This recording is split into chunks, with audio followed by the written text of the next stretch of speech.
सो अब हमारे पास next question में हमें अगेन आउटपुट पता करना है, what will be the output of the following code.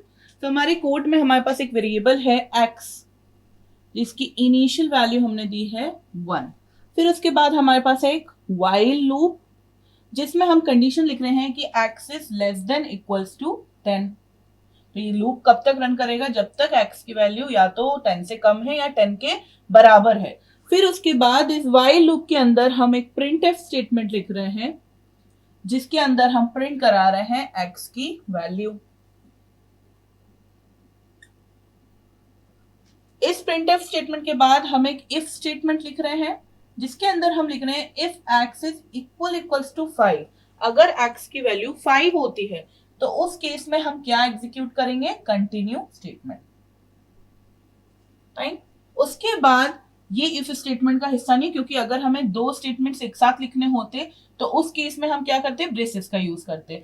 But हम चाहते हैं कि सिंगल स्टेटमेंट इफ स्टेटमेंट के अंदर आए, तो इसलिए हमने यहाँ पे ब्रेसेस का यूज नहीं करा है। और ये जो x प्लस प्लस लिखा है यहाँ पर, ये किसका पार्ट है, ये while लूप का पार्ट है। फाइन। सो अब हमको यहाँ पे पता करना है कि हमारा आउटपुट क्या आएगा। सबसे पहले हम यहाँ पर देखते हैं x की जो वैल्यू है मेमोरी में वो 1 इनिशियली मिल गई है इंटीजर टाइप के। राइट। उसके बाद while लूप रन हुआ, while लूप में कंडीशन चेक हुई 1 is less than equals to 10। So हमारी कंडीशन ट्रू हो गई। तो ये हमारा आउटपुट स्क्रीन है, इसमें प्रिंट हो गया यहाँ पर 1। फाइन। इसके बाद यहाँ पर एक इफ कंडीशन है 1 इज इक्वल्स टू 5, तो कंडीशन फॉल्स हो गई, इसलिए कंटिन्यू स्टेटमेंट एग्जीक्यूट नहीं हुआ है। उसके बाद कंपाइलर आया x प्लस प्लस पर, सो अब 1 से हट की वैल्यू हो गई है 2। Next iteration 2 is less than equals to 10, condition is true. फिर हमारा प्रिंट एफ स्टेटमेंट एग्जीक्यूट हुआ और हमारा 2 वैल्यू यहाँ पर प्रिंट हो गई। फिर वापस इफ कंडीशन चेक हुई, कंडीशन फॉल्स है, तो उसके अंदर जो भी लिखा है वो एग्जीक्यूट नहीं हुआ। x प्लस प्लस हुआ, तो x प्लस प्लस होने की वजह से 2 से वैल्यू हो गई है 3। Next iteration 3 is less than equals to 10, so यहाँ पर कंडीशन अगेन ट्रू। तो फिर हमारा प्रिंट एफ स्टेटमेंट रन हुआ, 3 यहाँ पर प्रिंट हो गया। इफ स्टेटमेंट चेक हुआ, 3 equals to 5, condition false, continue नहीं चला। नेक्स्ट स्टेटमेंट x का इंक्रीमेंट, तो 3 से 4।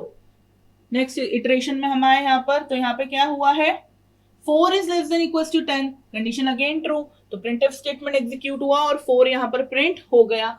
उसके बाद इफ कंडीशन चेक हुई तो फॉल्स हो गई, x का इंक्रीमेंट हुआ 5। 5 होने के बाद यहाँ पे कंडीशन चेक हुई, 5 इज लेस देन 10, तो हमारी कंडीशन अभी भी ट्रू है।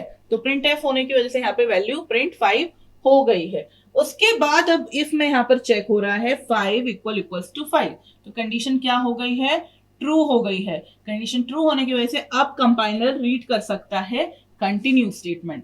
कंटिन्यू स्टेटमेंट का क्या काम हुआ, उसके बाद उस लूप में जो भी लिखा है सब स्किप हो गया है, और अब वो इटरेशन क्या हो जाएगा, स्किप होके नेक्स्ट इटरेशन के लिए चला जाएगा कंपाइलर। तो यहां से स्किप हो गया, वापस यहाँ पे चेक हुआ। अब क्योंकि हमारा x प्लस प्लस हुआ ही नहीं, तो कभी 5 6 हुआ ही नहीं, इंक्रीमेंट हुआ ही नहीं, और इंक्रीमेंट नहीं हुआ तो सेम वैल्यू यहाँ पे चेक हो रही है, 5 is less than equals to 10, condition true हो गई। प्रिंट एफ स्टेटमेंट फिर से 5 प्रिंट हो गया। फिर उसके बाद गए इफ स्टेटमेंट पर, if statement again x equals to 5, तो अभी भी x तो 5 ही है, तो वापस कंडीशन ट्रू, वापस कंटिन्यू मिल गया। कंटिन्यू मिलने की वजह से फिर ये वाला इटरेशन स्किप हो गया। स्किप होने की वजह से ये x प्लस रन नहीं हुआ है। वापस यहाँ पर क्या हो रहा है, रिलेशनल ऑपरेटर को मिला है वैल्यू 5, तो 5 is less than equals to 10, again condition true. तो फिर यहाँ पे 5 5 5 5 5 5 ऐसे पूरा लूप में प्रिंट होता ही जाएगा, और ये बेसिकली एक इनफाइनाइट लूप बन चुका है। तो इसका आंसर ये होगा 1 2 3 4 5 टिल इनफाइनाइट लूप।